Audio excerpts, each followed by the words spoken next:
Hi there, today I'm going to change my old incandescent light bulb with a new LED bulb. If you are replacing a light bulb in a sewing machine for the first time, I'll show you how to do it in detail. Make sure your sewing machine is turned off and unplugged. Then take out the cap. The manual uses a screwdriver to do this, but it's more convenient to use a nail file. It is thin, so it easily fits into space between the front cover and the cap. There is a little screw, and now nothing to stop us from unscrewing it.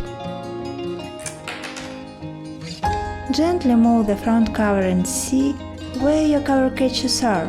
My sewing machine has 2 catches on its back and 1 on the top. Press in these places and the cover should easily pop off.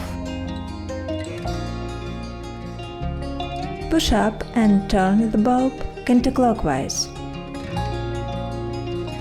As you can see, the incandescent and LED bulbs have the same size and base, but the LED bulb uses about 7 times less electric energy, shines brighter, lasts longer, and has a color close to natural daylight, but it costs about 3 times more expensive.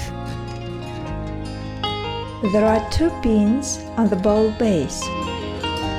Turn the bulb in the socket to let the pins fall into these slots.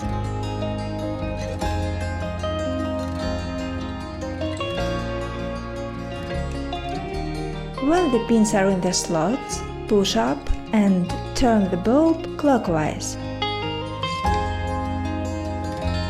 To sum up, 2 watts versus 15 watts is not a significant factor in your electric bill. The LED light bulb has a longer lifetime, but the incandescent one is much cheaper. In my view, the main advantage of the LED light bulb is its bright, white, natural light. It is similar to daylight and illuminates your sewing area much better.